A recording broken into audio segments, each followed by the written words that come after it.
저와 함께 교도하겠습니다.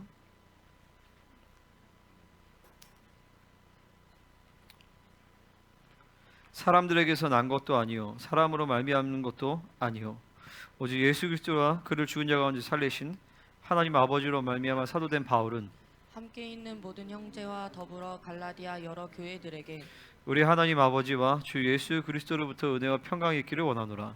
그리스도께서 하나님 곧 우리 아버지의 뜻을 따라 이 악한 세대에서 우리를 건지시려고 우리 죄를 대속하시기 위하여 자기 몸을 주셨으니 영광이 그에게 세세토록 있을지어다. 아멘. 그리스도의 은혜로 너희를 부르신 이를 이같이 속히 떠나 다른 복음을 따르는 것을 내가 이상하게 여기노라. 다른 복음은 없나니 다만 어떤 사람들이 너희를 교란하여 그리스도의 복음을 변하게 하려 함이라. 그러나 우리나 혹은 하늘로부터 온 천사라도 우리가 너희에게 전한 복음 외에 다른 복음을 전하면 저주를 받을지어다. 우리가 전에 말하였거니와 내가 지금 다시 말하노니 만일 누구든지 너희가 받은 것 외에 다른 복음을 전하면 저주를 받을지어다. 이제 내가 사람들에게 좋게 하랴 하나님께 좋게 하랴 사람들에게 기쁨을 구하랴 내가 지금까지 사람들의 기쁨을 구하였다면 그리스도의 종이 아니니라. 형제들아 내가 너희에게 알게 하노니 내가 전한 복음은 사람의 뜻을 따라 된 것이 아니니라. 이는 내가 사람에게서 받은 것도 아니요 배운 것도 아니요 오직 그리스도의 계시로 말미암은 것이라. 내가 이전에 유대교에 있을 때에 행한 일을 너희가 들었거니와 하나님의 교회를 심히 박해하여 멸하고 내가 내 동족 중 여러 영갑자보다 유대교를 지나치게 믿어 내 조상의 전통에 대하여 더욱 열심히였으나 그러나 내 어머니의 태로부터 나를 택정하시고 그의 은혜로 나를 부르시니가 이등이 전하기 위하여 그를 내 속에 나타내시기를 기뻐하였을 때에 내가 곧 혈육과 의논하지 아니하고 또 나보다 먼저 사도된 자들을 만나려고 예루살렘으로 가지 아니하고 아라비아로 갔다가 다시 다메섹으로 돌아갔노라. 그 후 3년 만에 내가 가바를 병하고 예루살렘에 올라가서 그와 함께 15일을 머무는 동안 주의 형제 야고보 외에 다른 사도들을 보지 못하였노라. 내가 너희에게 쓰는 것은 하나님 앞에서 것이 아니로다. 그 후에 내가 수리아와 길리기아 지방에 이르렀으나 그리스도 안에 있는 유대 교회들이 나를 얼굴로는 알지 못하고 다만 우리를 박해하던 자가 전에 멸하려던 그 믿음을 지금 전한다함을 듣고 나로 말미암아 하나님께 영광을 돌리니라. 아멘. 한번 같이 기도하겠습니다. 하나님, 오늘 갈라디아서 말씀을 함께 나누려고 합니다. 성령님 이미 우리 안에 모든 진리를 다 주셨사오니 전하는 자나 듣는 자나 기름 부으심 안에서 성령의 계시를 듣게 하시고 말하게 하여 주시옵소서.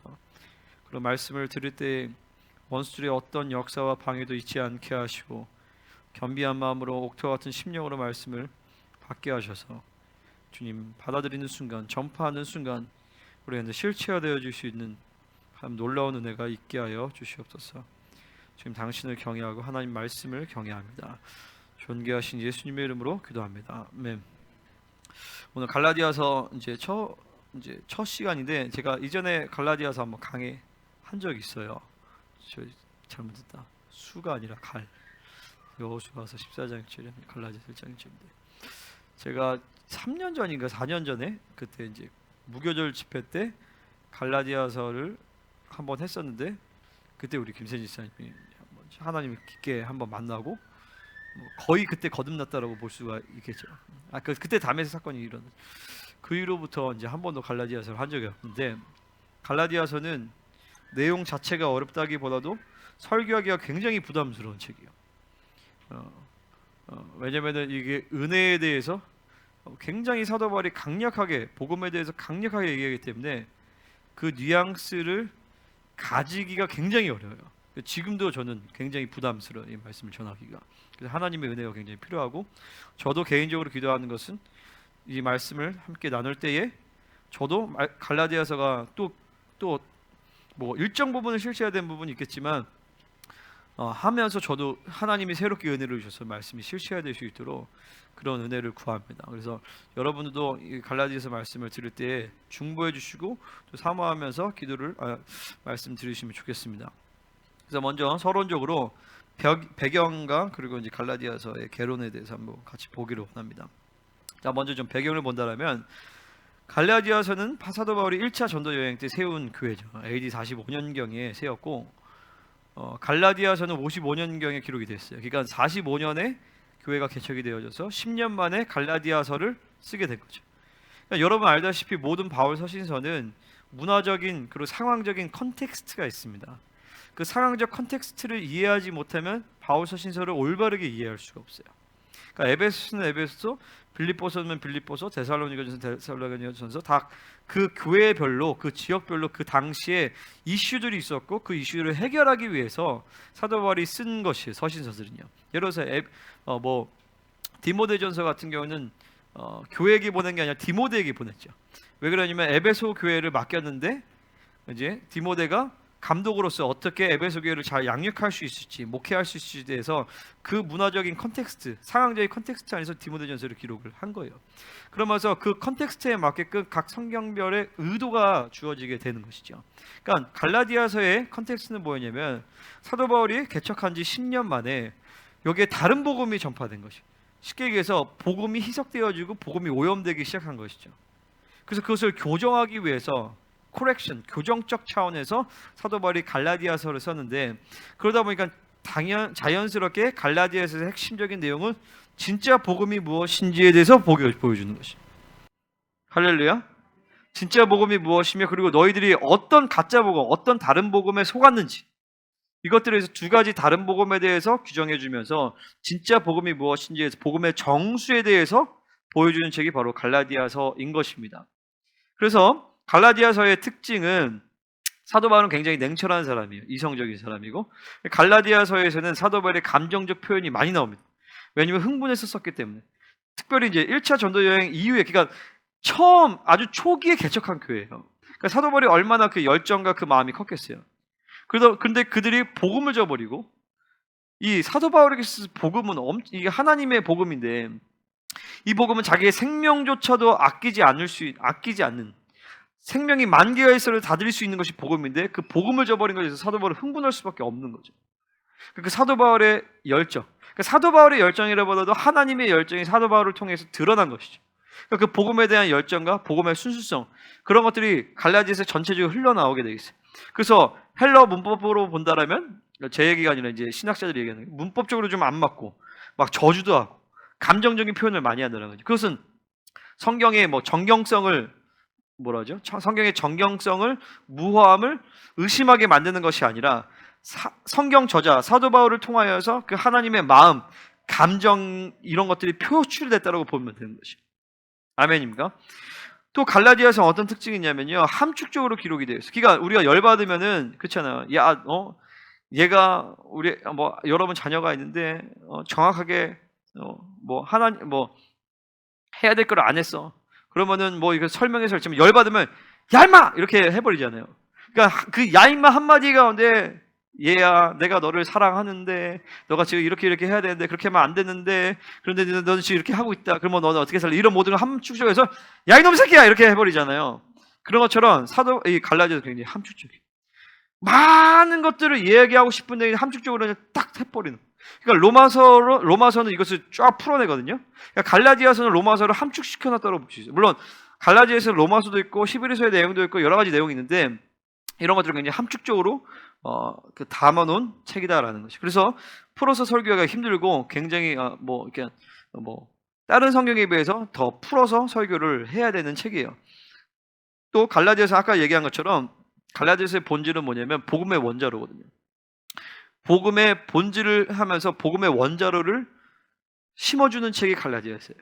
그러니까 아까도 얘기했지만 제가 우리 교회는 방향성의 문제가 별로 없어요. 물론 방향성의 문제가 없다고 해서 자만할 건 아니지만 계속적으로 기도하면서 하나님 주시는 분별을 따라서 계속 선지자를 따라서 기도하면서 주님의 음성을 따고 계속 방향성 가겠지만 지금 하나님께서 우리에게 주신 비전과 목표가 방향성이 분명해요. 근데 중요한 건 파워의 문제예요. 이 파워의 문제를 해결해 주시는 것이 바로 갈라디아서예요. 그러니까 왜 갈라디아서가 파워의 문제를 해결해 주느냐?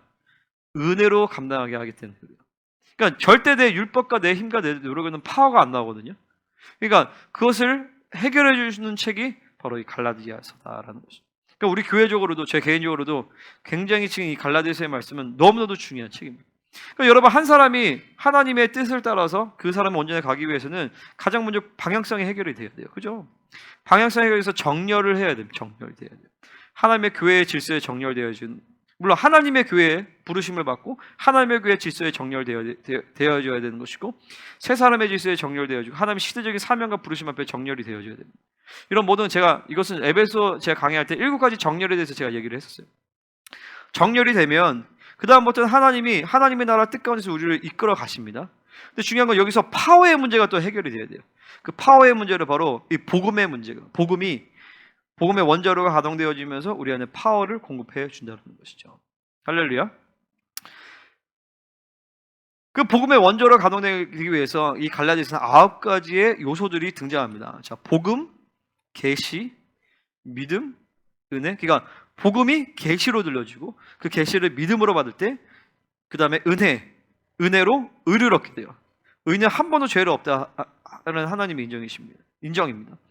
그 의 가운데서 이것은 또 하나님의 약속으로 주어진 것이, 그 약속인 것이죠. 그리고 또 이것은 성령께서 보증을 하시고 확증을 하세요. 성령이 또 중요한 요소이십니다. 그럴 때 우리의 신분은 후사가 되어지고 완전한 자유자가 되어지는 것이. 이게 9가지 요소예요. 복음, 계시, 믿음, 은혜, 의, 약속, 성령, 후사, 자유. 9가지. 그러니까 복음이 계시로 들려지고, 믿음으로 그 계시를 받아야 할 때 은혜로 의가 주어지고, 그것은 또 하나님의 약속이에요. 이것은 또 성령께서 주신 성령님이 보증하세요. 그럴 때 우리는 후사가 되어지고 하나님의 완전한 자유자로 살게 되어지는 것입니다. 이 9가지 복음의 원조의 요소들인데 이것이 갈라디아에서 근근히 나오게 됩니다. 그래서 이 복음의 원조로가 돌아가야 돼요. 온전한 진리가 선포되어질 때에 우리는 복음의 원조로가 가동되어지는 것입니다. 그러니까 여러분, 이게 어떻게 보면 신약 성경에서는요, 목회자와 성도들을 크게 구분하지 않습니다. 만인 제사장 소리, 우리가 모두 왕 같은 제사장이에요. 근데 그럼에도 불구하고 하나님은 신약의 교회 가운데서 이 사도직, 다시 말해서 복음을 맡은 자, 하나님의 말씀을 맡은 자에 대한 그것들을 구별하세요. 무슨 말인지 아시겠죠? 그러니까 엄밀히 말하면 나도 왕 같은 제사장, 여러분은 왕 같은 제사장이란 말이죠. 근데 하나님은 특별히 종들에게 진리를 맡기세요. 그러니까 여러분 그거 아셔야 돼요. 사역은요, 기름 부으심이 임하면 즉각 가능합니다.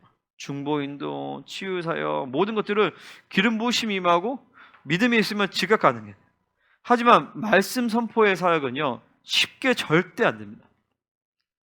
하나님의 말씀을 맡은 자로서 준비되어지는 시간이 필요해요.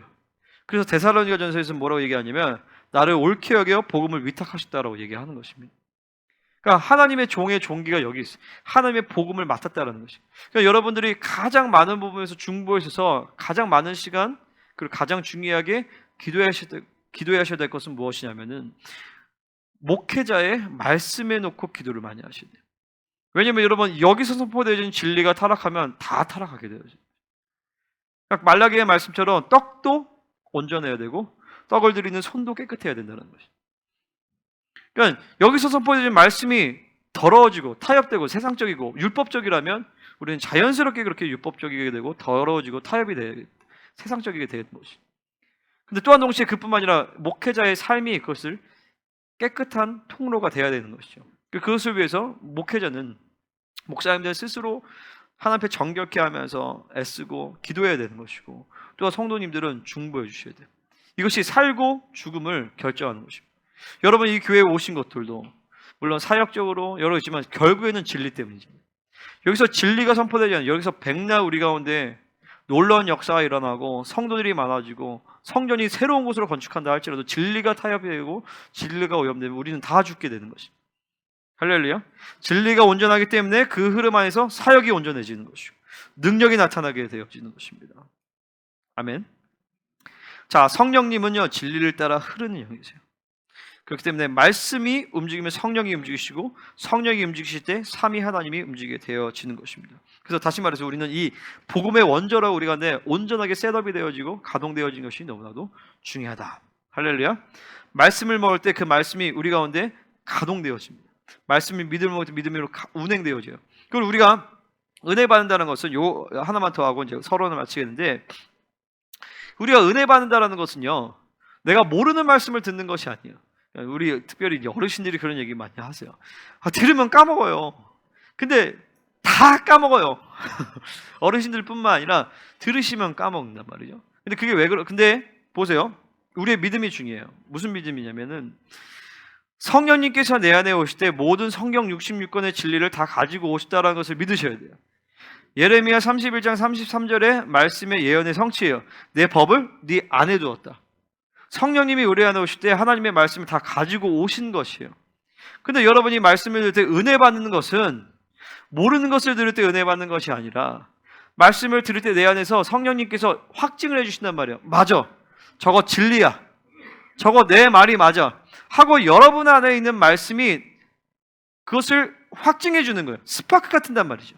그러면서 그때 기름 부으심이 임하고 그럴 때 우리는 은혜 받았다라고 얘기하는 것이에요. 아멘입니까? 그럼 다시 말해서 내가 계속 말씀을 믿음으로 영으로 받다 보면요, 내 생각에서는 사고에서는 기억이 안 난다 할지라도 기름 부으심이 임하면 그 말씀은 우리 안에서 드러나게 되어 있어요. 근데 계속적으로 말씀의 줄기를 따라서 진리체가 세워지면요, 한 번 말씀을 듣고도 내 사고 안에 진리가 세워져 있기 때문에 즉각 내 사고 안에서도 그 말씀을 끄집어내는 것이 가능해져요. 이것은 나이와 상관이 없어요. 물론 나이가 뭐 젊으면 조금 더 뭐 그럴 수 있겠지만 그것보다도 이 성경 말씀의 진리체계 한번 쭉 들어오는 시간이 필요해요. 그래서 이런 경험을 한번 하셔야 돼요. 뭐냐면은 계속적으로 말씀을 듣고 계속적으로 하다가 어느 순간에 보면요, 이 말씀이 목사님 하는 말씀이 다 똑같이 들려요. 어느 순간에. 그리고 또 한 동시에 딱 똑같이 들리면서 어느 순간에 똑같지만 똑같지 않다는 것이 느껴져요. 그러니까 말씀이 갑자기 어느 순간 막 여기저기 산재되어 있다 갑자기 내 안에서 통으로 쫙 들어오게 돼요. 이게 진리체계가 셋업되어질 때 나타나는 현상 중에 하나거든요. 그러니까 그러기 전까지는 계속 반복적으로 말씀을 듣고 묵상하고 먹고 한번 말씀을 뚫어내야 돼요. 할렐루야. 그러니까 이것을 여러분이 말씀을 개인적으로 묵상하고 말씀을 막 백독, 천독을 하면서 성령에서 하면서 뚫어내시는 사람들도 있겠지만 그런 사람들은 극히 적어요. 그래서 하나님께서 교회 안에서 특별히 훈련된 목회자를 세우셔서 이 설교를 통하여서 진리체계를 쭉 관통하게 만드는 것이에요. 그러니까 여러분이 설교를 계속 듣고 물론 개인적으로 말씀 텍스트를 갖고 텍스트를 먹고 묵상하고 또 암송하고 그런 훈련도 하시지만 또 계속 말씀을 들으면서 성경 진리체계 한번 쭉 짜줘야 돼요. 그러니까 저는 나 딱 알아요. 이 사람이 진리체계의 흐름이 있는지 없는지를. 그러니까 여러분 우리 성도님들도 마찬가지예요. 여러분의 진리가 한번 쭉 셋업이 돼야 돼요. 한번 쭉. 그러면은 어디를 가든지 간에 진리의 흐름에서 떠나지 않게 돼요. 안 그러면 계속 진리를 벗어나게 된단 말이에요. 그러니까 어디를 가든지 간에 어떤 말씀을 보든지 간에 거기에서 전체가 운행이 되어진다. 그러니까 그럴 때 진리가 셋업이 되는 거예요. 진리가 세팅이 되는데 계속 그런 훈련이 필요합니다. 그때까지는 그게 한 달이 됐든 두 달이 됐든 빠르면 6개월, 길면 1년 계속 말씀을 쭉 받아들이면서 계속 말씀을 믿음으로 먹으면서 어느 순간에 진리가 한번 쭉 통이 쫙 짜지게 돼 있어요. 그럴 때 언어가 튀는 거예요. 그러니까 보세요. 영어도 마찬가지거든요. 영어도 계속 공부하고 문법 체계를 한번 쫙 잡아놓으면요, 이게 제가 군대에 있을 때 영어 문법을 3주 만에 한 번을 전체 다 뗀 적이 있어요. 영어 문법 전체를 한번 쫙 떼고 계속 끊는 훈련하니까 영어를 딱 듣는데 영어가 끊어서 들리더라고요. I go to school, where it is, which is located in 양주 이렇게 하면은 이게 끊어서 들려요. I go to 끊고 where 관계된 끊고 이 끊어지니까 이제 들리기 시작하는 거예요. 마찬가지거든요. 한번 여러분이 말씀을 쭉 한번 통으로 먹어봐요. 그러니까 요번 갈라디아서를 완전히 한번 소화해 보세요. 갈라디아서 하나 딱 되잖아요. 그러면요 로마서가 거의 비슷해요. 로마서의 내용이. 그럼 로마서를 소화하는데 굉장히 쉬워져요. 그럼 로마서를 소화하면은 히브리서도 또 굉장히 많이 연결이 되어져요. 그 히브리서를 먹는 게 또 쉬워져요. 그렇게 여러분 안에 심령 안에 말씀의 주제들이 권별로 딱딱딱 세팅이 되어지는 것이 진리를 체계화하는 과정들이에요. 그러니까 지금 한 우리 교회에서 10년 이렇게 신앙생활 때 그러면 최소한 몇 권 정도가 내 안에서 운행되어지는 진리 체계가 있어줘야 되는 것이에요. 아멘입니까? 그러니까 주기도문, 팔보, 에베소서, 로마서 이런 말씀들이 사실 우리 한 심령이 딱 세팅이 되어서 그것이 운행되어질 수 있도록 그래서 필요할 때마다 책에서 나와서 꺼내서 가르칠 수 있는 것이죠. 그러니까 하나님의 음성 저는 내가 정리한 책이 7권 정도 되잖아요. 그러면 나는 필요할 때마다 그것을 꺼내서 내가 쓸 수 있어요. 하나님 음성 듣기를 모르겠어. 그러면 하나님 음성 듣기를 물론 지금 다 완전하게 기억하는 거지만 몽차만 딱 보면요 30분이면 다 살아나요. 쭉 살아나면서 내 안에 그 말씀이 활성화된단 말이죠. 그래서 내 안에 한 권 한 권씩 체계화하고 그 다음에 이것을 이렇게 목차만 정리해 놓은 것들 또 따로 만들어 놓는 거예요. 그러면은 한 번씩 이것만 쭉 보면 진리가 슉 살아나면서 말씀이 운행되게 만드는 것이죠. 할렐루야. 그러면서 계속 말씀이 운행될 수 있도록 우리의 심령의 상태로 이게 새 언약의 존재다라는 거죠. 그러니까 그런 말씀의 훈련을 좀 하시기를 바랍니다. 자, 오늘은 이제 1장 1절부터 24절에서는 2장 14절까지가 전체적으로 보면 서론인데 오늘 1장만 보면서 특별히 5가지 부르심에 대해서 나누기를 원합니다. 5가지 부르심이요. 자, 이거 왜 제목 그쵸? 아니 왜 서론 아니야, 됐어요. 서로 갈라디아서 개론 끝났고 이제 5가지 부르심에 대해서 함께 나누기를 원합니다. 자, 첫 번째가 뭐냐면 따라해 사도의 부르심. 자, 두 번째도 한번 보여줘 봐봐. 하나씩 다 보여주세요. 두 번째 종의 부르심. 세 번째 교회의 부르심. 네 번째 복음의 부르심. 5번째 선교의 부르심. 5가지에 대해서 함께 보기를 원합니다. 자, 세상은요 무엇을 소유하고 있느냐가 그 사람의 존귀를 결정해요. 아, 똑똑하다. 아, 존귀하구나. 돈이 많다. 아, 대단하구나. 근데 하나님의 나라는 무엇을 소유하고 있느냐가 중요한 것이 아니라 누가 나를 불렀느냐가 나의 존귀를 결정합니다. 아멘. 그러니까 우리는요 만왕의 왕이신 하나님께서 우리를 부르신 것이에요. 물론 가장 근본적인 부르심은 하나님의 자녀의 됨의 부르심, 두 번째로는 교회의 부르심, 세 번째는 선교의 부르심이에요. 근데 오늘 말씀을 통하여서 우리는 5가지 부르심에 대해서 사도의 부르심, 종의 부르심, 교회의 부르심, 복음의 부르심, 선교의 부르심에 대해서 함께 나누기를 원합니다. 그러니까 어떻게 보면 사람은 어떤 사람 누구 똑똑하고 뭐 대단하다 이런 문제가 사실은 별반 문제가 되지 않아요. 중요한 것은 얼마만큼 나를 부르신 하나님 앞에 그 부르심에 목숨 거느냐가 우리의 존귀와 우리의 인생을 결정한다고 볼 수 있어요. 근데 저도 참 제가 신학교 다닐 때 그런 거를 많이 봤어요. 뭐냐면요, 야, 신학교에서는 별의별 사람들이 다 있어요. 그리고 진짜 잘 나갔던 사람들도 되게 많아요. 우리 동기 중에서 뭐 서울대 출신은 뭐 당연히 많았고, 우리 동기 중에서 교수님도 계셨고, 박사님도 계셨고, 의사도 계셨고, 그 스포츠 회사에서 타이거 우즈, 마이클 조던이랑 일했던 사람도 있었어요. 별의별 사람들이 다 있었어요. 그리고 정말 똑똑한 사람도 많고, 은행 부행장, 외환은행 부행장이 우리 동기였어요. 이제 목사님이신데 그분이 교수님이시기도 했어요. 근데 그렇게 대단하면 사역을 잘할 것 같죠? 완전히 전혀 달라요. 근데 어떤 분은 별 볼 일 없지만 하나님이 부르신 자리에서 하면서 하나님이 막 놀랍게 쓰임 받는 사람도 있어요. 그 제가 그런 걸 보면서 진짜 인생은 실력의 문제가 아니구나라는 걸 더 깊이 깨달았어요. 정말 막 언어를 막 3개 국어, 4개 국어 막 이런 사람도 많거든요. 특별히 우리 학교는 그런 사람 되게 많았어요. 막 4개 국어, 5개 국어 막 그런 사람들도 있지만 쓰임을 못 받아요. 저의 아는 분 중에서는 MIT 공대 박사신 분도 있어요. 미국 시민권자고 영어, 한국어 완벽하게. 근데 별 볼 일 없게 쓰임받아. 그래서 내가 그거 보면서 왜 그럴까? 봤는데 결국에는 부르신 문제였어요. 하나님이 나를 부르신 그 부르신 목적에 거기에 서 있느냐, 아니면은 그냥 그닥 대단하지 않은 자기의 어떠함을 붙들고 그거 갖고 씨름하느냐, 그거 사실 문제가 아니거든요. 그런 분들의 특징은 뭐냐면은 교회가 없어요. 대부분 공동체가 없어요. 자기의 어떠한가, 자기의 특별한가, 자기의 어떤 잘남을 가지고 뭔가를 하려는 사람, 그런 사람 하나님 앞에 쓰임 받을 수가 없습니다. 그냥 잘나고 못나고 탁월하고 이런 건 전혀 문제가 안 돼요. 하나님이 부르신 그 공동체에, 하나님이 부르신 그 자리에 얼마나 그 부르심에 목숨 걸고 하나님께 헌신하느냐가 그 인생을 사실을 결정한다고 볼 수가 있어요. 그러니까 교회는 하나님의 교회인 것이죠. 그러니까 하나님이 나를 이 하나님의 교회의 목회자로 부르신 것입니다.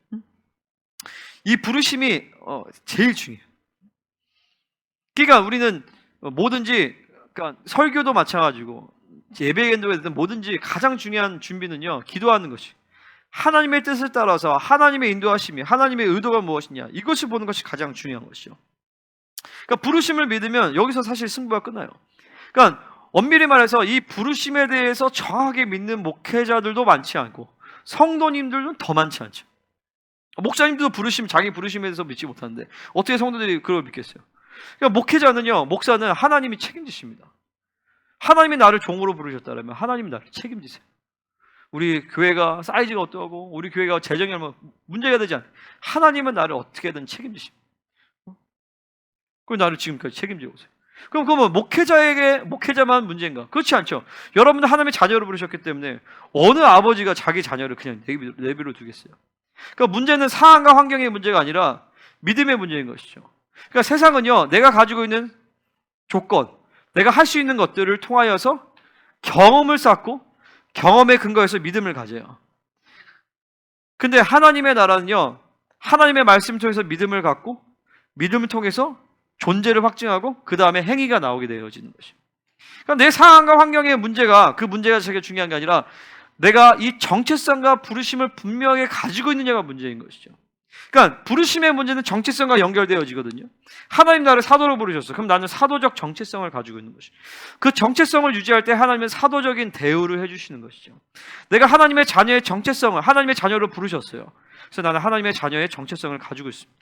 하나님의 자녀의 정체성을 가지고 있다라면, 이 정체성을 믿고 있다라면 하나님은 그를 하나님의 자녀로 대우해 주시는 것입니다.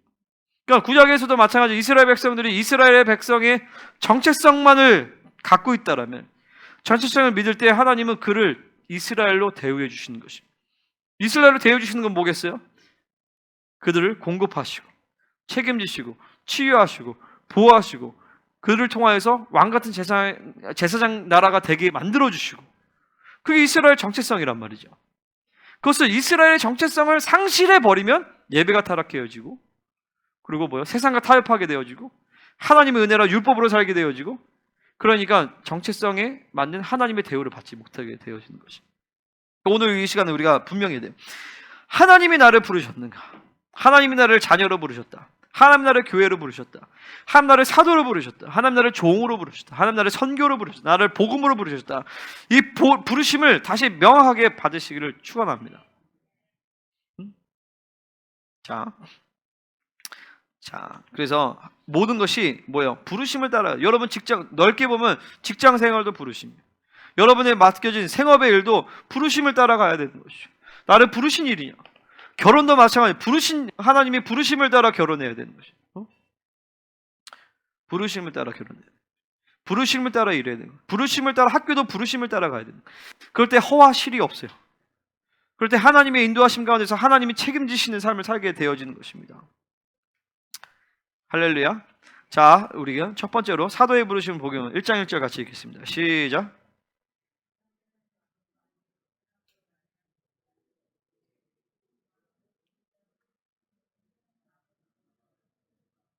아멘. 사도는요, 헬라어로 아파스톨로스인데 보내심을 받은 자라는 뜻이에요. 쉽게 얘기해서 대사라고 보면 되겠죠. 하나님의 나라의 대사예요. 하나님의 나라를 대표해서 다른 나라 가운데 파송된 자가 대사예요. 그러니까 하나님의 나라를 대표해서 이 땅의 나라에 파송이 된 자인 것이죠. 사도라는 것은. 특별히 그리고 하나님이 사도로 부르신 자들이 있어요. 물론 이것을 조금 더 좁은 의미라면 목회자로 얘기할 수도 있고, 좀 더 또 좁힌다면 또 사도적인 직임으로 사는 부르신 자들이 있어요. 근데 또 넓게 본다면 어떻게 보면 이 땅에 있는 모든 그리스도인들은 왕을 아련하여서 파견받은 자가 대사거든요. 사도거든요. 그러니까 어떻게 보면 모든 그리스도인들, 하나님, 만왕의 왕이신 하나님을 만난 자들은 다 사도라고 볼 수도 있겠죠. 아멘입니까? 자, 여기서 중요한 것은 이게 사람들에서 난 것도 아니고 사람으로 말미암은 것도 아니라는 것입니다. 그러니까 여러분, 이게 분명해야 돼요. 여러분이 우리 정체성이요. 나는요, 사람이 세워서 난 여기서 있지 않습니다. 우리 교회에서 인준을 하겠지만 인준해서 내가 여기 있는 것이 아니에요. 내가 교단에서 안수받았다고 내가 목사가 된 것이 아니라 나는 하나님이 나를 목사로 세웠습니다. 하나님이 나를 교회에 사도로서 세우신 것이에요. 누가 뭐래도 나는 하나님이 세우신 사람인 것입니다. 다시 말해서 사람이 나를 좌지우지할 수 없어요. 그 말은 내가 사람들의 말을 무시하는 것은 아니지만 누군가 얘기했을 때에 성령의 기름 부으심으로 성령이 말씀하시지 않고는 나는 들을 필요가 없다라는 것이에요. 그것은 여러분도 마찬가지예요. 왜 순종합니까? 하나님의 말씀이기 때문에 순종하시는 것이에요. 여기서 내 말 전파, 내 얘기를 한다면 여러분 들을 필요가 없죠. 그죠? 근데 하나님의 말씀이기 때문에 기름 부으심을 따라서 하나님께서 나를 여기에 말씀의 선포자로 세우셨어요. 그러니까 하나님께서 내가 그 과정 가운데서 하나님의 말씀을 준비하고 계시로 받고 그렇게 합니다. 그리고 기름 부으심을 따라 선포합니다. 이것은 단순히 김동진 목사의 말이 아니라 하나님의 말씀이기 때문에 이 말씀에 아멘하고 왕적 권세와 능력을 갖게 되어지는 것이. 그 말씀을 받아들이면 순종이 되어지고 축복이 되어지는 것이고, 그렇지 않으면 심판의 잣대가 되어진다는 것이. 이게 중요해요. 그래서 사도의 부르심이라는 것이. 자, 우리는요 에서와 같이 팥죽 한 그릇 때문에 우리의 정체성을 팔아먹는 일이 있으면, 야곱은 약은 사람이었지만 그는 하나님의 장자권의 존귀를 알고 있는 사람이었기 때문에 그 장자권을 취하시죠. 그러니까 부르심은 정체성의 문제예요. 사람들에게서 난 것도 아니에요. 사람으로 말미암은 것도 아니에요. 그죠? 그것은 목회자뿐만 아니라 우리 성도들도 마찬가지예요. 여러분들이 자꾸 사람에 의해서 움직여 버릇하면 안 되는 것이죠. 사람에 의해서 기름 부으심을 따라 움직여. 그러니까 여러분이 이렇게 섬기는 것도 시켜서가 아니라 기름 부으심을 따라. 그러면 내가 하나님과의 관계 가운데서 하나님의 지배를 받는 사람은요, 사람이 시켜서 하면 겨우 일 시키면, 그러니까 3을 시키면 1할까 말까요? 사람이 시키면요.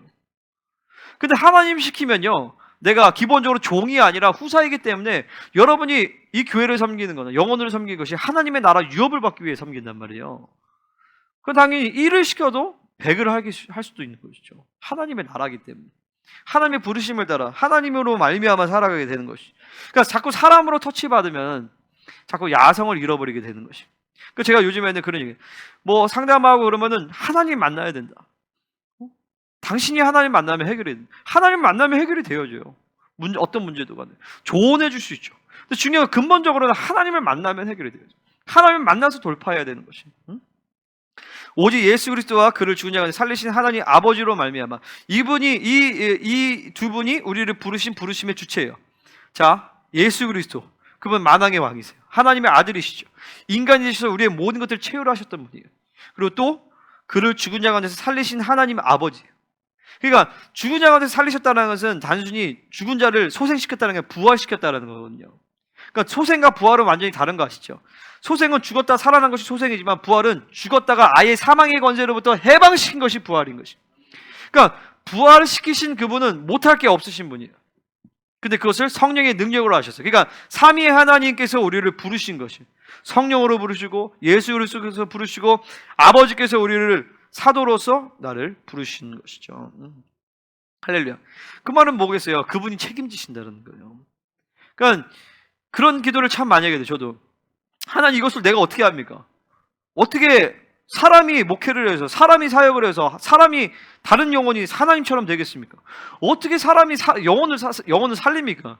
이거 하나님이 하셔야 됩니다. 하나님이 부르셨기 때문에 하나님 책임지셔야 된다는 것입니다. 할렐루야. 자, 두 번째가 뭐지? 종의 부르심인가? 두 번째 종의 부르심이 1장 10절 같이 읽겠습니다. 시작.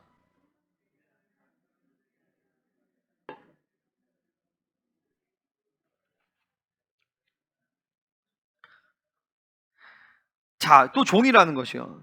그러니까 우리는 어떻게 보면 하나님의 후사인데 아들이란 말이죠. 근데 참 아들만이 참 종이 될 수 있어요. 그렇죠? 아버지의 마음을 알기 때문에 참 종이 되는 것이. 그래서 그 종의, 여기서 말하는 종의 특징은 무엇이냐면 바로 하나님만 기쁘시게 한다는 것이.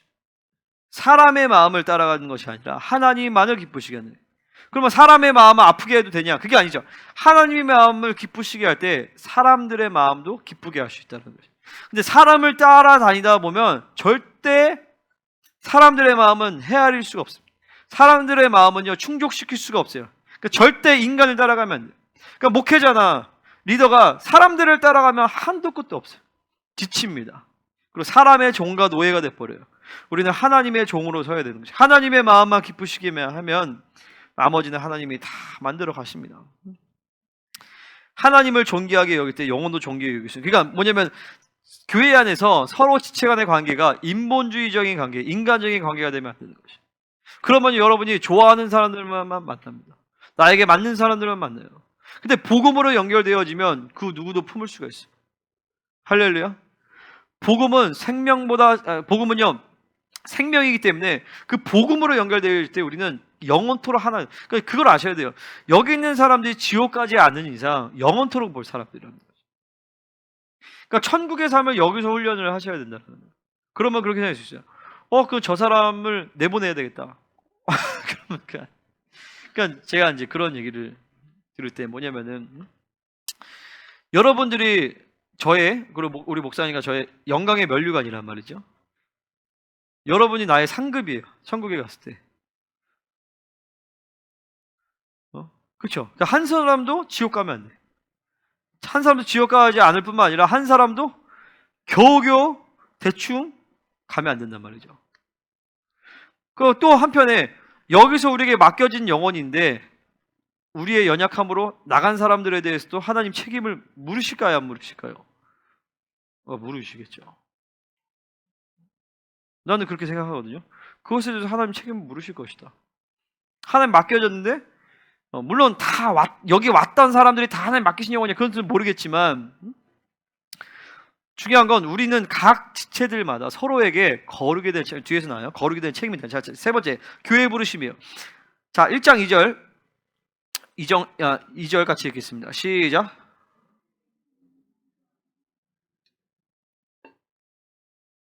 자, 여기서 교회들에게, 모든 형제들 갈라디아 교회들에게 이제 교회 부르심에 대해서 얘기를 하는 것이에요. 모든 성도들은 예수 그리스도의 부르심을 받으면 하나님의 자녀가 되어지고, 그 다음에 절대로 그냥 두지 않아요. 어떤 교회로? 하나님이 하나님의 교회로 불러서 지체가 되게 만드십니다. 그러니까 교회를 떠돌아다니면 안 돼요. 그래서 하나님의 본래적인 계획과 뜻이 아니에요. 물론 일정 기간 아직 하나님의 부르신 교회를 찾지 못했기 때문에 방황하는 시간이 있을 수도 있겠지만, 하나님은 반드시 하나님의 교회 가운데 부르셔서 지체됨을 이루게 만드십니다. 그 이유는 뭐냐면은 구원은 개인적으로 이루어져요. 구원의 사건은요. 하지만 구원의 완성을 이뤄가게 하는 것은 반드시 교회를 통해서 이루어집니다. 성화와 영화는요 반드시 교회를 통해서 이루어지게 되죠. 그리고 하나님은요 교회를 통해서 성도들을 축복을 하십니다. 그러니까 교회가 없으면 축복도 없어요. 영적 성장도 없어요. 구원에 대한 확증도 없게 되어지는 것이에요. 반드시 교회됨을 이루어야 되는, 지체됨을 이루어야 되는 것이죠. 여기서 형제라고 얘기하는데, 이 형제라고 얘기하는 것은 뭐냐면 예수 그리스도의 피를 통해서 우리가 하나님의 자녀가 되어졌기 때문에 형제라고 얘기하는 것이에요. 그러니까 예수님과 내가 형제가 됐기 때문에 서로 형제가 되는 것이죠. 예수님 없이 우리가 서로 형제자매가 되는 것이 아니에요. 근데 우리가 어떻게 예수님과 형제가 되었냐면, 히브리서 2장 11절의 말씀처럼 거룩하게 한 자와 거룩하게 함을 입은 자가 한 근원에서 났지라. 그러므로 우리를 형제라 부르기를 부끄러워하지 아니한다라고 했어요. 그러니까 예수님과 우리가 한 동질이 된 것이, 새 피조물이 되면서 예수님이 포도나무시고 우리는 가지가 됐어요. 그죠? 포도나무와 가지는 하나예요. 원자 구조가 같단 말이죠. 그래서 우리는 한 형제가 된 것이에요. 이것이 단순히 이론이 아니라 제가 깊은 그때 임재 가운데 인간이셨던 예수님, 그리고 신이신 예수님, 이 예수님을 만나는데 오두막이라는 영화 보면 그것을 되게 잘 표현했어요. 그러니까 거기서 그 주인공이 삼위일체 하나님을 사람의 모습으로 해서 만나거든요. 그 사람이 그렇게 얘기해요. 예수님, 당신은 그 Father, 아버지와 성령님과 좀 다릅니다. 당신은 그냥 나 같아요. 그러니까 이제 그 예수님이 영화에서 그래요. 저는 인간이니까요. 그러니까 예수님은 그래요. 그래서 삼위 하나님의 역동성, 우리가 이 설교할 때 옛날에 그런 얘기 했잖아요.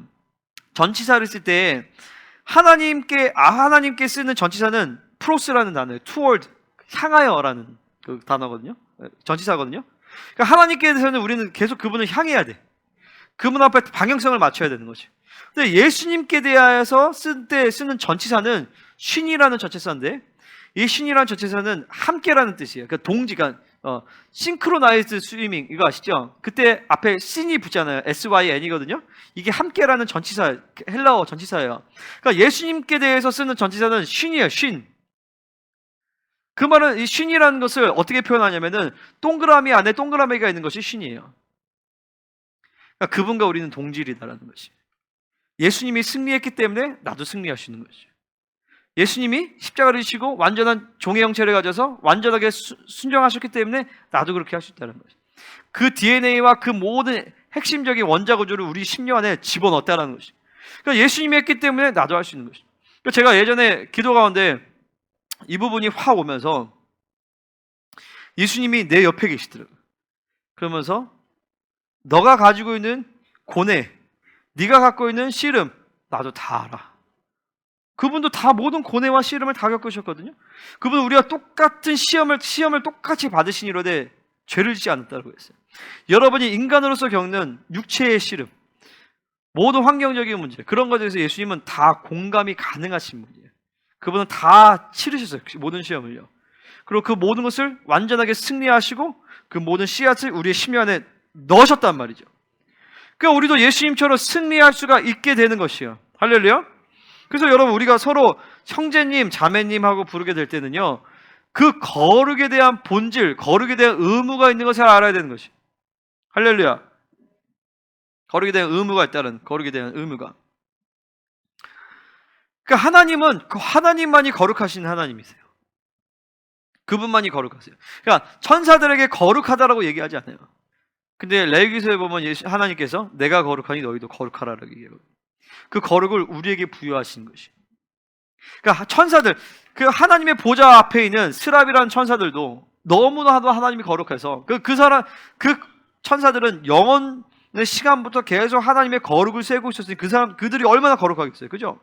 근데 그들도 날개를 6개를 가지고 두 날개로는 얼굴을 가리고 두 날개로는 발을 가리고 두 날개로는 하늘을 날면서 거룩 외치는데, 그 이유는 뭐냐면 그 하나님의 거룩의 영광의 빛이 너무나도 강력해서 그분을 바로 목도할 수가 없는 것이죠. 그런데 하나님이 우리에게 거룩을 부여하셨기 때문에 너희들은 하나님을, 예수 그리스도를 보라고 얘기하는 것이죠. 그 영광의 복음의 광채 우리 마음 가운데 비치고, 요한일서에 보면 너희가 그날의 그를 그대로 볼 것이다라고 얘기했어요. 그러니까 천군 천사들도 슬랍들도 그분의 영광의 광채를 온전히 볼 수가 없어요. 근데 우리는 보는 것이 가능해요. 왜냐하면 거룩을 부여받았기 때문에. 할렐루야. 그 거룩이라는 것은 뭐라 그러죠? 그냥 뭐 단순한 게 아니에요. 이 거룩은 하나님만이 가지고 있는 것이. 하나님만이 가지고 있고 그 만왕의 왕이신 그분만이 가지고 있는 그분의 어떤 존재 방식이 거룩이에요. 근데 그것을 나에게 주신 것이에요. 여러분들에게. 그거 왜 그러겠어요? 우리를 하나님적인 존재로 만드셨기 때문에 그래요. 우리를요, 왕적인 존재로, 왕으로 창조하셨기 때문에 그래요. 자, 예수님의 뭐라 그래요? 예수님의 만왕의 왕, King of Kings, Lord of Lords라고 얘기해요. King of Kings예요. 왕 중의 왕이라는 것이. 그 왕들이 누구겠어요? 그 왕들이 바로 여러분인 거죠. 우린 거예요. 할렐루야. 자, 왕의 자녀는 뭐겠어요? 왕이죠. 왕의 자녀는 왕인 것이에요. 하나님의 자녀는 뭐겠어요? 하나님의 자녀는 하나님인 거예요. 그래서 예수님 뭐라 하냐면, 야, 너는 예수님 보고, 야, 너 신성모독이다. 너 하나님을 어떻게 아버지로 얘기하냐? 하나님의 말씀 받은 자를 신이라고 부르거든. 이렇게 얘기한단 말이죠. 우리는 근본적으로 인간이란 존재는, 하나님의 형상을 가진 존재는 근본적으로 신적인 존재로 창조를 받은 것이. 근데 지금 이 땅에 있는 가운데서 육체라는 한계 가운데, 사르스의 한계 가운데 갇혔다라기보다도 그것을 가지고 있는 것이에요. 왜냐하면 이것은 온전한 우리의 부활체의 영광을 위해서 주신 것이에요. 할렐루야. 근데 이 사르스를 벗어날 때 우리의 몸은요, 예수님과 같은 부활체의 몸을 입게 되어지고 그것은 신적인 존재의 몸이 있는 것이에요. 그러니까 보세요. 예수님이 지금도 부활의 몸을 입고 계실까요? 안 계실까요? 응? 그런 거 한번 생각해 보신 적 있으세요? 예수님이 인간이 되셔서 죽으시고 부활하신 다음에 승천하시잖아요? 그러고 나서 제자장에서 야, 나 이 구멍 있잖아 보여주잖아요. 그 말은 뭐겠어요? 예수님은 인간의 몸을 지금도 입고 계신 거예요. 그럼 우리가 생각했을 때 이 몸이라는 것이 영지주의자들의 말처럼 악하고 더러운 것이라면 예수님이 죽으시고 부활하신 다음에 인간의 몸을 싹 벗어버려야죠. 안 벗으시잖아요. 왜 그러겠어요? 이 그분의 부활의 몸의 영광은 그분의 신성을 하나도 제한하지 않는 몸이라는 것이. 그러니까 우리가 앞으로 입을 부활의 몸은 그런 몸인 거예요. 물론 예수님의 몸과 완전히 똑같지는 않죠. 왜냐하면 그분은 완전하게 온전케 되신 분이시고 우리는 완전하게 예수님처럼 그렇게 온전하게 되지 않기 때문에 우리는 예수님 같은 완전히 그냥 뭐라죠? 동일한 수준은 아니겠지만 본질은 똑같은 거예요. 본질은요. 그래서 하나님이 우리 보고 예수님이 우리 보고 거룩한 형제, 우리를 형제라 부르기를 부끄러워하지 않는다는 것이죠. 할렐루야. 아멘.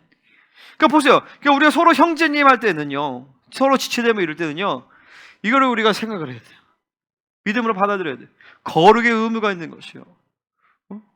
지체가 믿음에 바로 서지 못하다. 그러면 그것을 애통해야 되는 것이요. 같이 함께 가야 되는 것이죠. 할렐루야. 잃어버리면 안 되는 거예요. 분열되면 더더욱 안 되는 것이죠. 이간되면 더더욱 안 되는 것이요. 하나됨을 이루어야 되는 것이요. 할렐루야. 자, 이 하나님의 교회 가운데 우리를 부르신 것이죠. 자, 하나님의 교회. 자, 세 번째. 네 번째. 잠깐만, 지금 세 번째인 건가? 네 번째. 복음에 부르시면 함께 보겠습니다. 자, 복음에 부르시면 4절에 나와요. 4절 같이 읽겠습니다. 시작.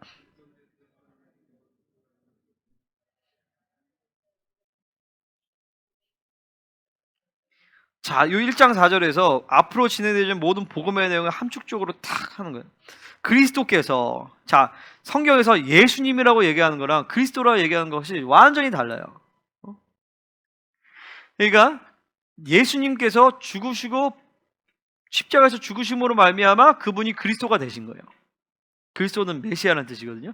그러니까 성령님과 그리스도는 하나예요. 그러니까 그리스도의 영과 그리스도는 분리되지 않아요. 메시아와 메시아는 분리되지 않거든요. 여기서 그리스도께서라고 하는 것은 예수님께서, 그러니까 성자 예수께서 인간이 되셔서 죽으시고 부활하셔서 메시아로 확증된 그것을 다 전제하는 거예요. 그리스도께서라고 하는 것은 하나님 곧 우리 아버지의 뜻을 따라 이 악한 세대에서 우리를 건지시려고 우리 죄를 대속하기 위하여, 이것은 대속하기 위하여 자기 몸을 주셨으니, 이게 이제 복음을 함축적으로 표현해 주는 것이요. 자, 사도 바울은요, 이 복음에 대해서 크게 세 가지로 얘기합니다. 첫 번째로는요, 하나님의 복음이라는 표현을 써요.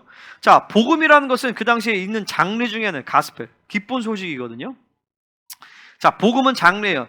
그 당시 마가복음이 가장 먼저 쓰였던 복음서예요. 마가복음이 마태복음의 마가복음 때 그 당시에 많은 서신서가 있었다면 이거 소설로 쓸 것인가 아니면은 뭐죠? 수필로 쓸 것인가 뭐 하다가 이 장르가 안 나오는 거예요. 그래서 새롭게 만들어진 장르가 바로 이 복음이라는 장르인 거예요. 마가복음이 처음에 나온 거거든요. 그 당시에 복음은요, 그 당시에도 쓰이던 말이에요. 기쁜 소식. 예를 들어서 전쟁에서 승리했다. 이것도 복음이죠. 우리 아들이 서울대 들어왔다. 이것도 이제 복음일 수가 있겠죠. 근데 이 복음은 어떤 복음이냐면 바로 하나님의 복음인 것이죠. 하나님 수준에서 하나님이 하실 수 있는 하나님의 나라의 복음인 거예요. 기쁜 소식인 것이죠. 하나님의 만왕의 왕이신 하나님께서, 하나님의 나라의 왕이신 하나님께서 당신의 킹덤에, 당신의 왕국에 아주 중요한 어떤 이슈를 해결하셔서, 아주 중요한 문제를 해결하셔서 하나님의 나라를 새롭게 만드신 사건이 복음인 거예요. 자, 이 하나님의 나라 가운데 가장 큰 문제는 뭐냐면 죄였어요. 죄. 이 죄 때문에 하나님의 형상이, 이 하나님의 백성이고 하나님의 자녀들이, 이 인간들이 하나님의 영광에 이르지 못할 뿐만 영원한 지옥에 심판에 들어가야 되는 문제가 생긴 거예요. 이것을 위해서 하나님께서 당신의 아들이신 예수 그리스도를 통하여서 모든 죄의 문제를 완벽하게 해결하셔서 죄인이었던, 노예였던, 종이었던, 거지였던 사람들을, 인간들을, 원래 그들은 하나님의 자녀였죠. 그들을 본래 회복시켜서 왕의 자녀로 갱신시키신 사건이, 회복시키신 사건이 바로 이 복음의 사건인 것이. 아멘입니까? 여러분, 많은 분들이 착각하는 것이 그거예요. 뭐냐면요, 내가 원래 마귀에게 종로를 타다가 예수 믿고 내가 구원받아서 하나님의 자녀가 됐다라고 하는 거예요. 틀린 말은 아니죠. 근데 여러분은 본질적으로 원래 하나님의 자녀였던 것이.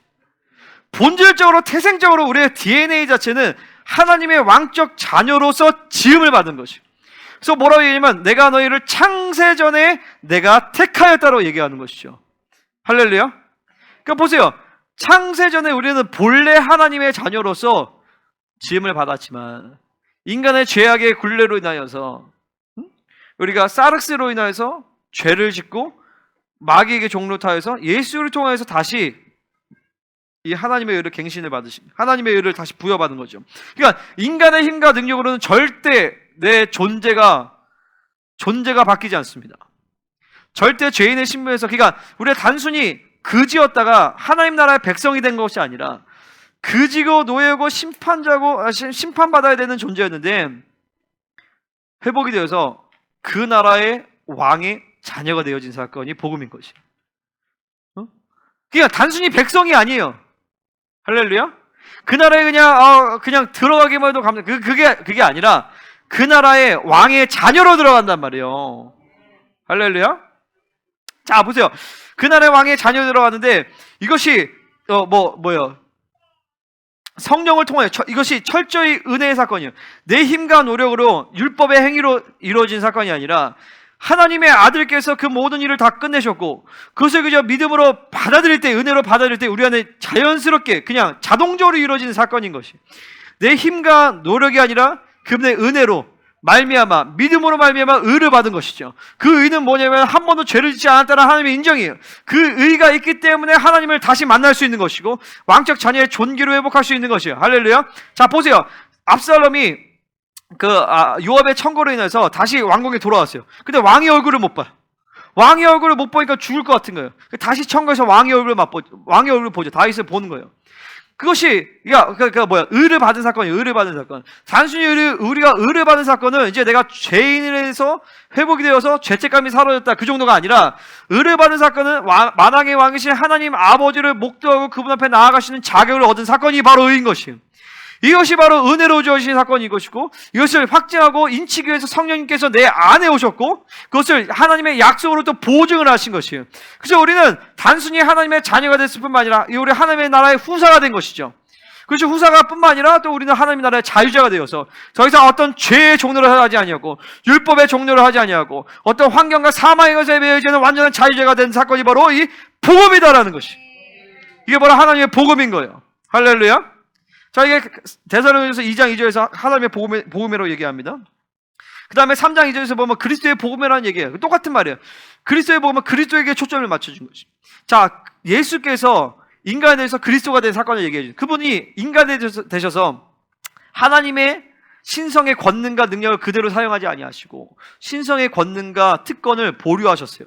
신성의 본질을 가지고 계셨지만 신성의 특권을 사용하지 않으셔서 오로지 성령을 힘입어서 우리와 똑같은 조건으로 똑같은 사르스를 입으셔서 똑같은 조건에서 한 번도 죄를 짓지 아니하시고 완전한 순종의 모습을 본을 보여주셔서 그분이 십자가를 지시고 죽으심으로 말미암아 그리스도가 되신 사건이 바로 그리스도의 복음인 것이죠.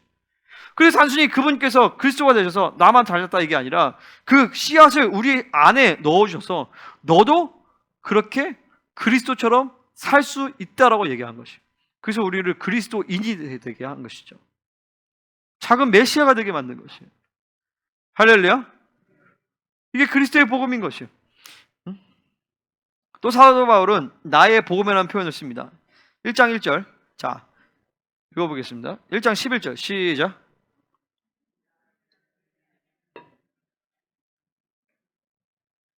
자, 이것은 나의 복음이요. 이 모든 하나님의 복음, 그리스도의 복음이 내 안에 실체되어진 나의 복음인 것이. 그러니까 여러분 반드시 내 복음이 있어야 돼요. 나를 변화시키신 그 하나님의 복음이 내 안에 나의 복음으로 주어지는 것이다. 그 사도 바울은 격분하는 거예요. 그 하나님의 복음이, 내가 복음은 단순히 내가 만든 복음이 아니라 하나님의 복음을 내가 계시로 받았기 때문에 이것은 하나님의 복음인데 이 복음을 너희가 변질시키냐? 이 복음을 타락시키냐라는 것이죠. 그 복음을 타락시킨 그 다른 복음이 무엇이냐면 바로 혼합주의와 율법주의인 것이에요. 배제주의. 그래서 갈라디아서 5장 14절까지는 5장 15절까지는 배제주의, 율법주의에 대해서 얘기하고 16절부터는 혼합주의에 대해서 얘기를 하는 것이죠. 그러니까 많은 교회와 많은 어떤 이 진리들이 은혜로 시작했다가 율법으로 마쳐요. 율법을 마친 건 뭐냐면 너가 은혜로 구원을 받았지만 네 앞으로의 모든 삶은 구원의 완성은 율법으로 행위로 가야 된다는 것이죠. 그러니까 여러분 이것이 그냥 말은 그렇지 않아도 사실은 그렇게 사는 거예요. 말은 그렇지 않아도 율법으로 돌아간단 말이죠. 그 율법으로 움직이는 게 뭐겠어요? 성령으로 하지 않는 것이, 새 사람으로 하지 않는 것이, 기름 부으심을 따라 하지 않는 것이. 그러니까 기름 부으심 없으면 멈춰야 돼요. 할렐루야. 여러분이 뭐 지금 설교는 안 하지만 찬양기도나 중보나 모든 여러분 아이들 사역하나 이럴 때도 기름 부으심이 없으면 멈춰야 돼요. 내가 은혜로 살고 성령으로 살지 않았기 때문에 은혜와 율법이 구분이 잘 안 되는 것이. 사역뿐만 아니라 여러분의 삶 가운데서도 성령을 하지 않으면 멈춰버릴 때, 그리고 분별이 돼야 돼, 구별이 돼야 돼요. 이게 지금 내가 성령 안에서 하는 거지 아닌지. 자, 성령 안에서 하면 허무감이 없습니다. 율법으로 살면 여러분이 지쳐요. 지치고 허무감이 옵니다. 그리고 어느 순간에 하나님의 임재를 잃어버려요. 그리고 뻑뻑합니다. 그러니까 뭐든지 성령으로 해야 돼요. 그것이 훈련이 돼야 돼. 성령으로 하고 기도. 그러니까 가장 중요한 건 뭐겠어요? 여러분이 사역하든 일을 하고 뭐든 제일 중요한 건 뭐냐면 바로 먼저 기도하는 것이에요. 기도해서 하나님이 일하시지 않으면 내가 나도 모르게 율법으로 움직이게 되는 것이에요. 12절 같이 읽겠습니다. 12절, 1장 12절 같이 시작.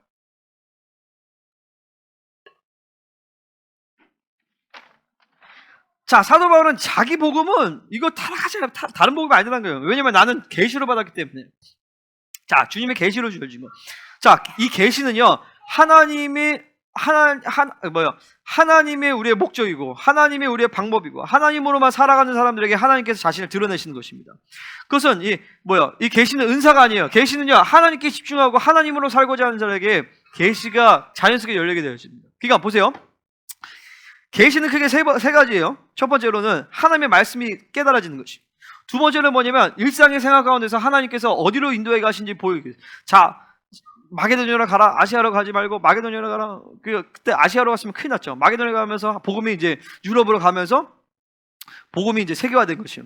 자, 여기서 2장 2절에서 보면 하나님의 계시를 따라 올라갔다는 것이. 여기서 말씀이 깨달았다기보다도 하나님의 계시를 따라서 하나님의 인도하심을 받았다는 거죠. 세 번째는 뭐냐면 지혜와 계시의 영을 에베소 1장 10절에서 보면 지혜와 계시의 영을 내게 주사 하나님을 알게 하시고 하나님의 성품을 경험하고 성품을 알게 하는 것이 계시예요. 자, 이 계시는 세 가지 측면이 있다고 했어요. 첫 번째, 하나님의 말씀의 비밀이 깨달아지는 것입니다. 두 번째로는 일상의 생활 가운데서 하나님의 인도하심을 하는 것이 또 계시예요. 세 번째로는 하나님의 성품이 만나게 되어지는 것이 이 지혜와 계시예요. 그죠? 할렐루야.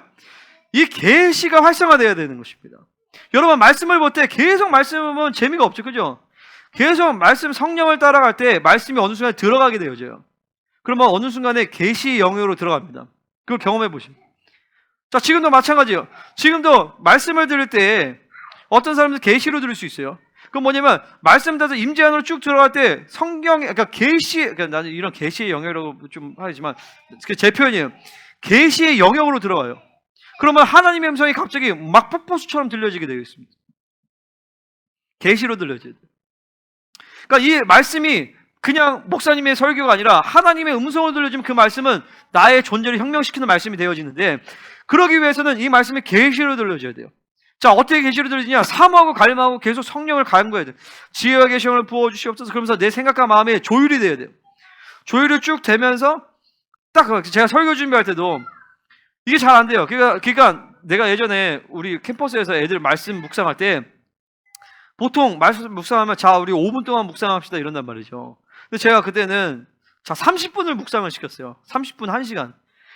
그러면 30분에서 1시간 정도 쭉 보면요, 계속 반복적으로 보면 이제 말씀이 쭉 들어가요. 한 커플 벗겨주고 한 커플 벗겨주고 한 커플 벗겨주고, 그러면서 하나님의 의도와 그 뉘앙스, 그 분위기 이런 것들이 이제 성령님이 깨닫게 하시거든요. 그러면서 진짜 거기서 묵상이 되는 거예요. 그러니까 그 전까지는요 그냥 준비 단계예요. 계속 겉만 하는 거죠. 근데 이게 계속 우리 안에 기름 부심이 활성화되어지면 빨리 들어가죠. 그러니까 중보도 마찬가지예요. 그러니까 중보도 뭐든 다 마찬가지예요. 이 계시의 영역으로 들어가야 돼. 하나님의 교제 권한으로 들어가야 돼요. 그러니까 아까 우리가 중보할 때도 벌써 딱 중보 딱 시작하면은 이게 벌써 전날에 이 원수들이 가라지들을 많이 불어나요. 그냥 영적으로 팍팍하고 괜히 마음이 괜히 별것도 아니고 막 상하는 것 같고 막 그렇단 말이죠. 그래서 일단 그거를 다 쳐내버려야 돼. 이거를 안 쳐내면은 중보를 30분, 1시간을 해도 그냥 헛 얘기가 나오는 거예요. 근데 먼저 이것을 쳐내고 우리의 전체를 임재로 확 가동시켜버려야 돼요. 임재로 쑥 들어가면 그때부터는 능력 있는 중보가 돼요. 그러니까 중보도 마찬가지예요. 말씀도 마찬가지, 다 마찬가지예요. 다 계시의 영역으로 들어가야 되는 것입니다. 자, 사도 바울에게 주님의 계시로 주어졌다는 복음 곧 진리, 내가 이것을 계시로 받았기 때문에 하나님의 임재 가운데서 하나님이 주신 말씀이기 때문에 이것은 하나님의 계시기 때문에 이 복음을 왜 다른 복음을 전하면 저주를 받으라 이렇게 얘기하는 거죠. 응? 할렐루야. 계시의 핵심은 그 시간 그 사람에게 주어지는 말씀이라는 거예요. 여러분 이 시간에도 하나님의 계시 들으면 목사님이 나한테 설교하시는구나 이렇게 들려요. 하나님이 나에게 말씀하시는구나 이렇게 들려줄 수 있는 거예요. 그럴 때 복음의 영광의 광채가 임하면서 우리 안에 내 안에 잘못된 육적인 것들을 딱 능지처참화시키면서 밝혀내면서 우리를 정결케 하면서 하나님을 만나게 하는 것이죠. 여러분 예배 가운데 하나님 만나는 증거는 뭡니까? 바로 회개인 것입니다. 하나님 만나면 회개하게 되어 있어요. 내 안에 어둠이 보여집니다. 왜냐하면 광명하신 그분의 거룩을 만나기 때문에 자연스럽게 내 안에 어둠이 보여지게 되는 것입니다. 말씀이 팡 부딪히면 내 안에 잘못된 딱 드러낸단 말이에요.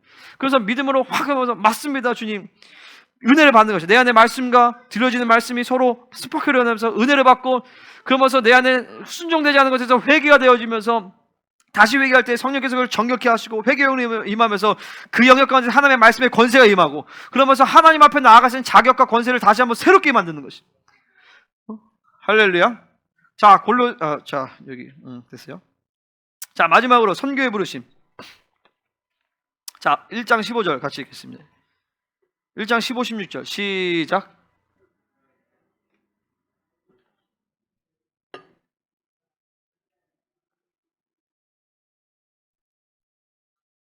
자, 여기서 보세요. 1장 1절에 사도된 마을, 사도 동그라미, 2절에 교회 동그라미, 4절에 복음이란 말 하지만 4절 옆에 복음 이렇게 해서 복음 동그라미. 자, 10절에 보면 그리스도의 종의 동그라미.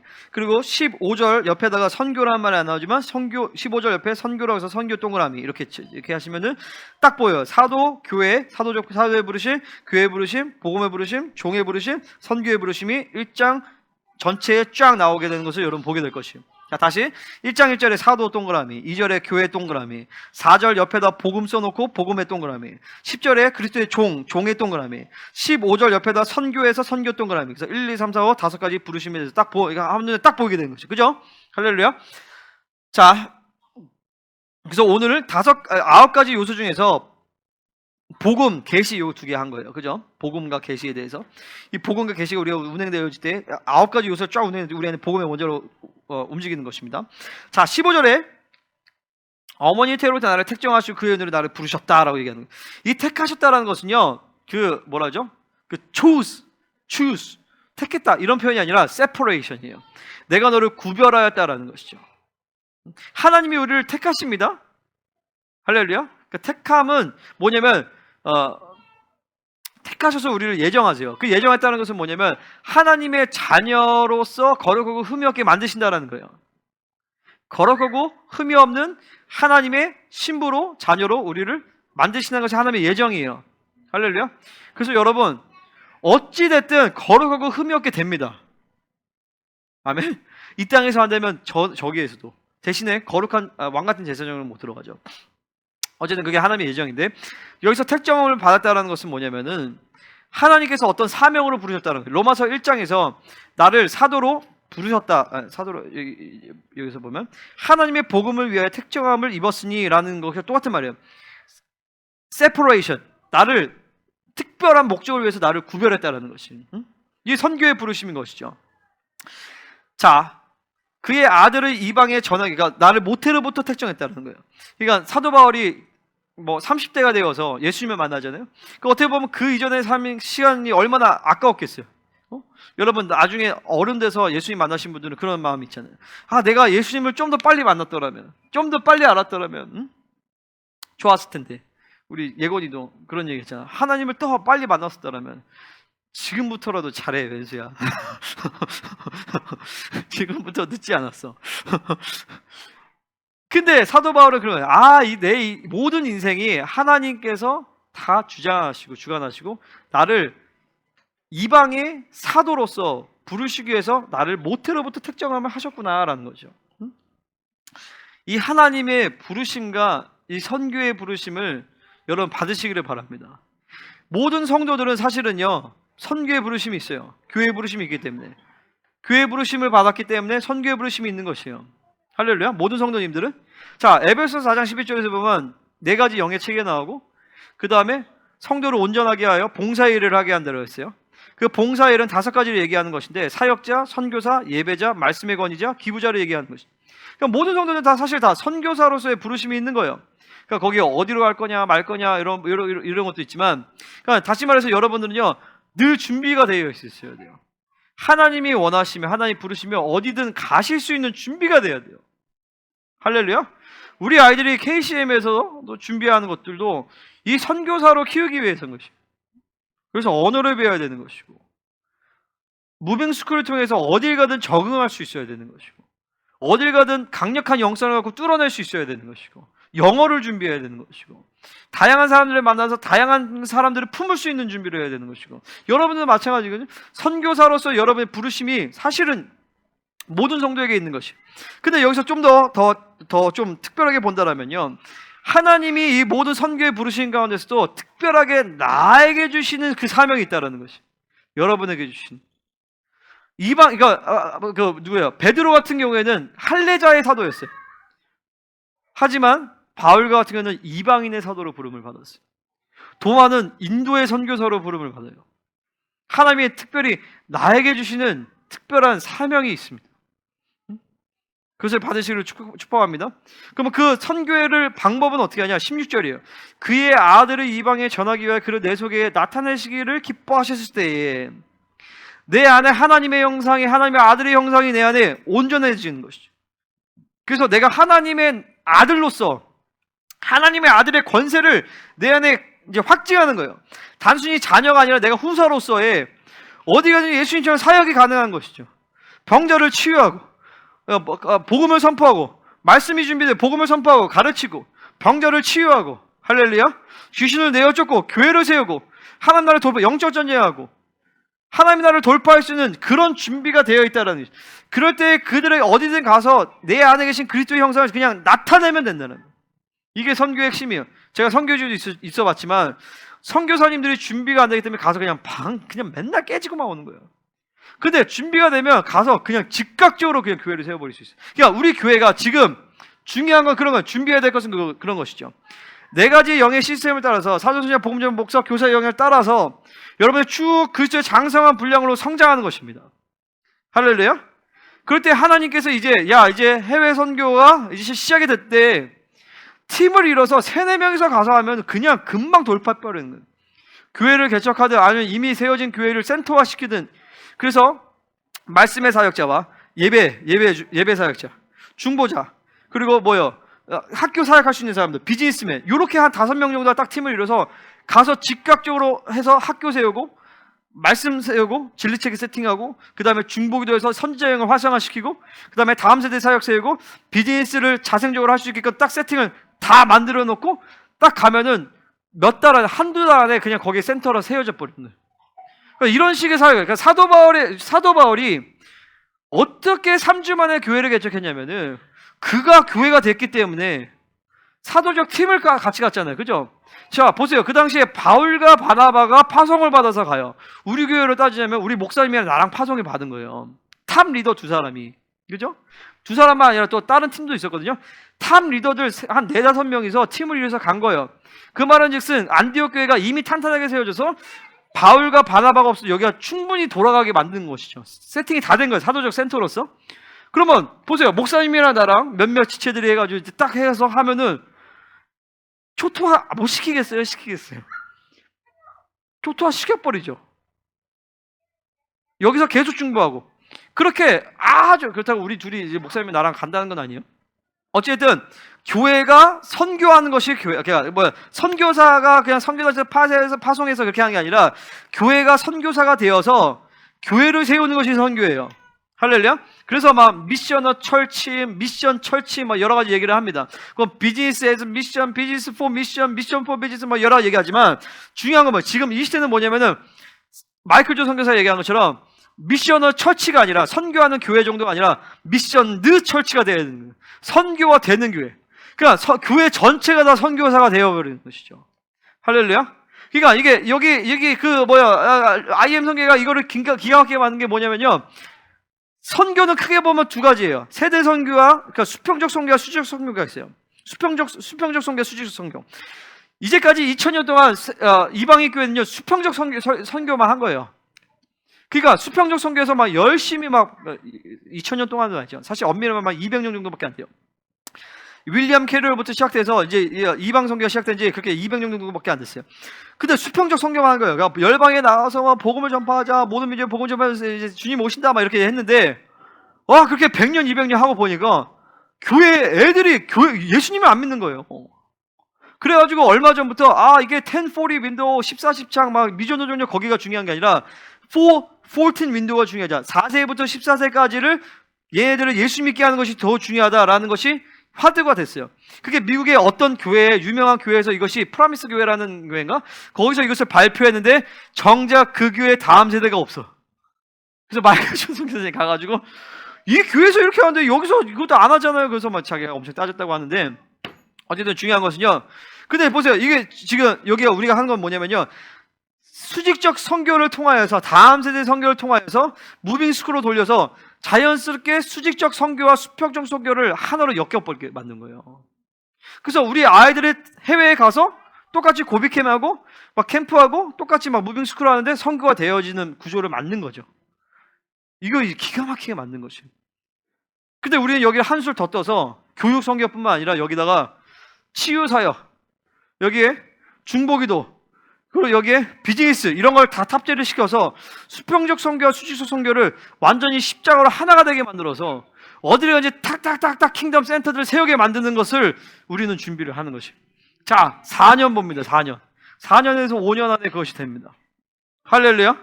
1년 안에 학교 세팅 됩니다. 그리고 다음 세대 보세요. 여기 태국에 많이 오잖아요. 한국어 되잖아요. 그럼 태국 갈 때 우리는 통역자가 있어요. 자체적으로 키운 애가 있게 되는 것이. 그러니까 그렇게 내가 예전에 학교 시작할 때 그런 게 있어요. 제가 어떤 KPA라는 학교에 제가 교생 실습을 갔었어요. 전도 목사 되고 나서지. 근데 거기 갔더니 거기는 학교가 좀 거시기 한데 장점이 뭐냐면 해외에서 온 애들이 3분의 1이에요. 얘네가 한국말도 하고 영어도 좀 해. 그러니까 걔네가 다 선교사가 되는 거예요. 그런 비전을 갖고 그분들이 학교 시작했고 내가 그거 보면서 야 저거 진짜 비전이다. 외국 애들이 와가지고 여기서 훈련을 시키면은 걔네가 자연스럽게 선교사에서 나아가겠구나. 근데 그걸 믿음으로 취했어. 비전으로. 근데 이렇게 빨리 될 줄 몰랐어. 그러면서 하나님 국제학교에 대한 문을 여셔서 이제 학교를 시작하는데 이제 그런 애들이 내 감동에는 10분의 1 최소한 11조 뭐 더 많아질 수도 있고. 그래서 그런 아이들을 선교사로 키워질 수 있는 아이들이 막 들어오는 거예요. 그 애들은 자기 나라 민족의 리더로서 커갈 애들이. 그렇게 하면서 자연스럽게 우리가 세대 선교와 수직적 선교를 묶어버리고 이제 교회가 그냥 자연스럽게 여러분이 여기서 신앙생활하는 게 선교사가 되는 것이. 그러니까 자연스럽게 우리가 무빙스쿨 할 때 어른들 같이 가서 거기서 선교를 같이 하게 만드는 구조를 만들게 되는 것이죠. 그것을 어떻게 유지시키냐? 미디어로 계속 유지를 시켜주는 거예요. 미디어로 계속 유지를 계속 붙잡고 있는 거죠. 중보와 미디어로. 내가 이런 얘기 옛날 다 했어요. 중보와 미디어로 계속 유지를 시켜준다. 그 다음에 무빙으로 가서 세우고만 한다. 자, 할렐루야. 그래서 중요한 게 뭐겠어요? 바로 우리 안에 복음의 원조로가 돌아가게 되는 것이. 전체적인 큰 그림을 보시죠. 자, 그런 일이 4, 5년 안에 일어나게 되어집니다. 하나님 우리를 몰아넣으십니다. 자, 이제 우리가 갈 길과 방향성이 분명합니다. 이제 우리가 중요한 건 뭐냐면요. 우리 안에 복음의 원조, 이 파워의 문제를 해결하는 것이. 하나님 복음의 원조로 가동되게 해주게. 이 모든 것을 여러분 기도로 성령으로 하셔야 돼요. 복음으로 내가 존재에서 양식이 나오는 것이. 여러분 하나님의 자녀인 것이. 하나님의 왕적 자녀인 것이. 후사입니다. 후사. 자유자가 된 것이. 이 존재를 말할 때 존재 안에서 자연스럽게 되는 양식이 나오게 되는 것이. 자, 율법은 자꾸 우리를 노예로 만들어요. 우리를 자꾸 행위로 움직이게 만듭니다. 아니야. 그 은혜로 움직여야 돼. 하나님으로 움직여야 되는 것이. 할렐루야. 오늘 이 시간에 복음의 원자로가 여러분 안에 이제 서서히 가동되기를 예수님으로 축원합니다. 아멘. 자, 같이 기도하겠습니다.